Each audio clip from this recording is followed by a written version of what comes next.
కాంగ్రెస్ ప్రభుత్వ నిర్లక్ష్యంతో కల్లాల్లో పోసిన ధాన్యం తడిసి ముద్దైపోతుందని మాజీ మంత్రి హరీష్ రావు ఆగ్రహం వ్యక్తం చేశారు.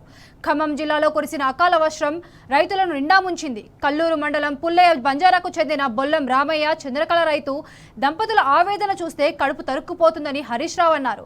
అకాల వర్షాలు, సాగునీటి గోస, కరెంటు కష్టాలను ఎదుర్కొని కౌలుకు తీసుకున్న 18 ఎకరాల్లో వరి సాగు చేస్తే కాంగ్రెస్ ప్రభుత్వ రూపంలో విపత్తు వాటిని నట్టేట ముంచిందన్నారు.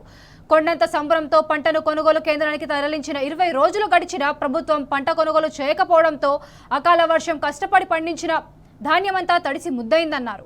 ప్రభుత్వం ధాన్యం కొనకపోగా పరిహారం కూడా చెల్లించకపోవడంతో తడిసిన ధాన్యం రాసి ముందు ఆ రైతు దంపతులు కన్నీరు మున్నీరుగా విలపిస్తున్నారు.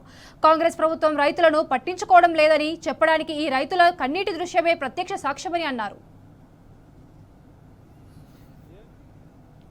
ఇది రైతుల జీవితాల్లో కాలం తెచ్చిన విపత్తు కాదని, కాంగ్రెస్ తెచ్చిన విపత్తు అని హరీష్ రావు మండిపడ్డారు.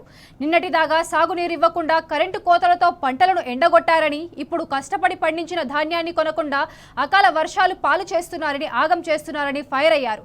నమ్మి ఓటేసినందుకు రైతుల గొంతు కోస్తున్న కాంగ్రెస్ సర్కారు దుర్మార్గ వైఖరిని యావత్ తెలంగాణ గమనిస్తుందన్నారు.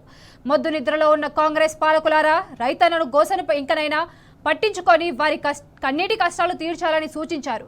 ప్రభుత్వ నిర్లక్ష్యం కారణంగా తడిసిన ప్రతి గింజను కొనుగోలు చేయాలని, నష్టపోయిన ప్రతి రైతుకు పరిహారం చెల్లించాలని హరీష్ రావు ప్రభుత్వాన్ని డిమాండ్ చేశారు.